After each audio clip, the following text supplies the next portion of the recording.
Self-love. Do you love yourself? It seems very selfish to say that, but you have to have a certain amount of it. You got to be cool with yourself. When you look in the mirror, do you not just like what you see, do you love that person on the other side, both internally and externally?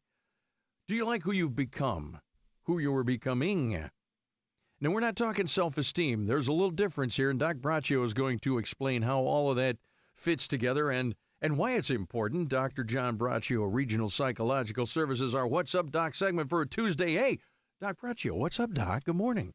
Well, good morning to you, Mike. And, life can be difficult under the best of circumstances. This becomes significantly worse if one lacks self-love, which results in poor self-esteem. Self-esteem cannot exist for a person unless they have self-love. Persons must be aware of their own worth as a human being, like you said, when you look into the mirror. Self-love is not to be confused with narcissism, which is self-love based on extreme selfish love for self to the exclusion of anyone else. The best way to have positive self-love is through the originally biblical but equally powerful secular quotation, love thy neighbor as thyself. Okay. That is true. Loving oneself is not to lack an awareness of negativity in our personality and flaws that we need to try to change. No. Loving self is having a strong foundation of one's own worth, which cannot be shaken by the views of others.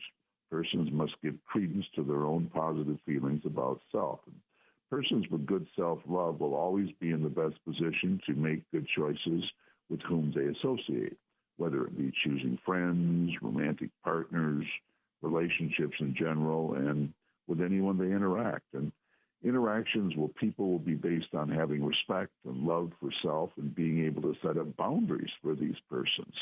Now, this allows them to not be taken advantage of and not enter into self-defeating relationships that lead to emotional and even physical abuse that sadly too often occur when a person has poor self-esteem and lacks self-love. And I also believe it's also safe to say one cannot effectively love someone else if they do not love themselves. This is true because someone who does not have self-love and compassion for self will too often have unequal relationships. They will be found by persons who will take advantage of them. And persons who do not practice self-love often have negative views of self and negative thoughts about themselves. They can't get out of their mind, Mike. They often feel they're not worthy of being with good persons and really deserve to be with those who will take advantage of them. All this makes no common sense, but it's reality for those who do not love themselves and end up with the predicted low self-esteem.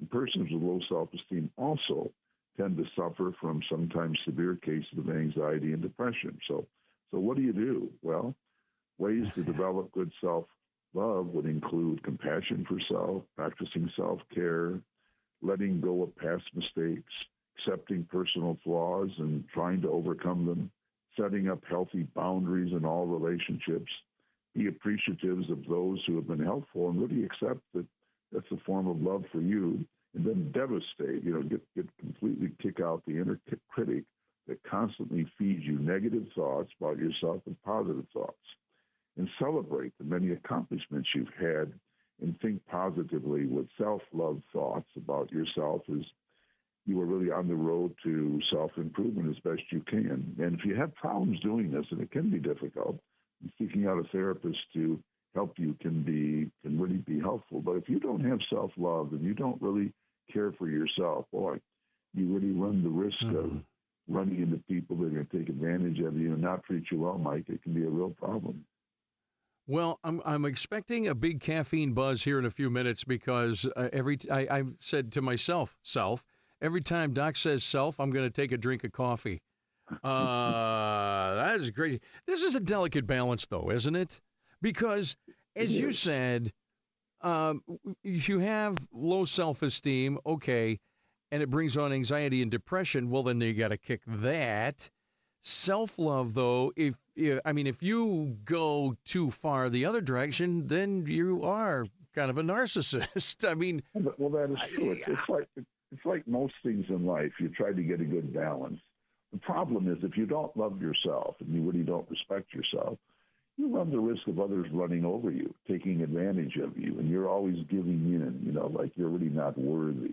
And and another thing, people find you. If you're someone with low self-esteem or someone who can be taken advantage of, unfortunately, the takers, the narcissists, negative persons are going to find you because they can keep you down. Well, you don't deserve any better, or I know better, or do what I want.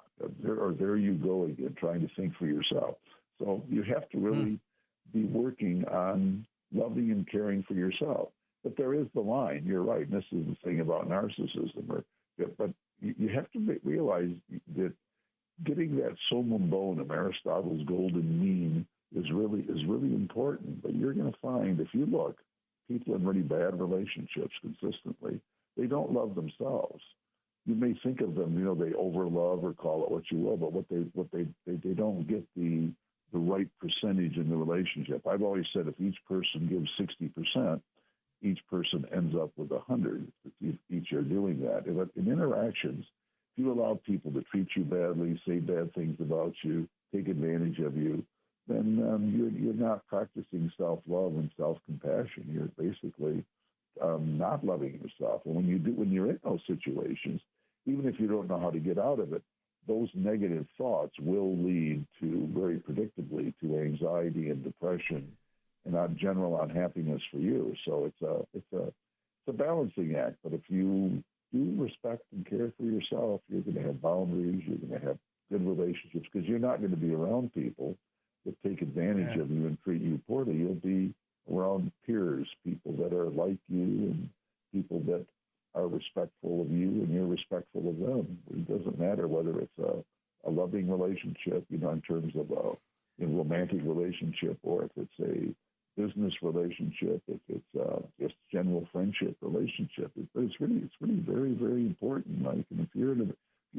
fact, certainly people that we all do that are taken advantage of in relationships. So we may not say anything, but that's where you have to build on. I deserve to be treated fairly. I deserve to be loved. I deserve to have a good life. These are things. The person who doesn't believe this says, I don't deserve anything. I deserve bad things. I'm not a good person. I don't try enough. And often these people are earthly saints. These are the people that really go out of their way to be helpful, but they're never treated appropriately in life. Even if people are nice to them, they're doing it while they're doing more for them than they're doing for them. So it's a difficult road to lead if you don't have self-love, because then the self-respect, the self-esteem, these things tend to be lacking. And mark my words, they often are found, if not always, but usually found by those that will take advantage, happily move in and take advantage of them and not allow them to really develop that self-love that they need. That happens too much. I will say, and people, it's hard to walk that fine line, that delicate balance on our own. I will say this, in my personal experience, if you fully are aware and understand that you are created in the image of God, and I'm not going to get all religious on you or anything, that's fine. But you brought it up earlier, that love thy neighbor as thyself. And that's said and then left right there, assuming that, love thy neighbor as thyself. Well, first I got to figure out how to love myself. Well, if you submit that you are created for a purpose on this earth, love, serve, and know God, that fills in that gap. I'm telling you, I'm saying just from experience and just from my heart. That's it. You can't fill those gaps. I will agree with you. I think that's really true. And that's why having a strong spiritual perspective can be very positive. That's why I use that particular quote, love thy neighbor as thyself.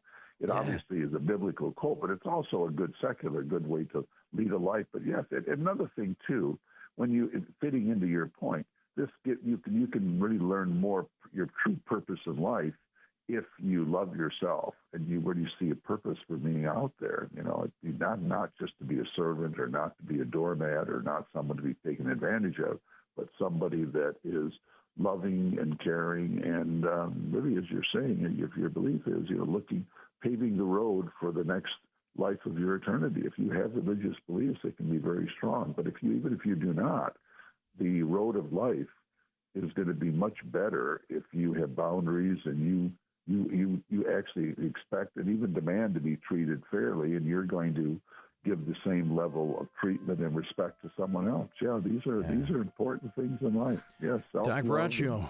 Self-esteem are important. You bet. We're up on time. Gosh, we could spend a whole day on this one, Doc. I love it. Regional Psychological Services, always good information for you. Dr. John Braccio every Tuesday joins us, and you find him on the web at Dr. John B. I hope you have a marvelous day. Thank you so much, and we'll chat next week, all right? Mike. Okay, buddy. Bye-bye. See ya. Bye. 1320 WILS. Speaking of God and stuff, the Pope is in the hospital. They said he's slightly improved. I don't know what that means. Tanya J. Powers comes with us on that. Bill Dendy to the rescue later. Then we talk about Roberta Flack, too, later this hour. 1320 WILS. It's 7:21 right now.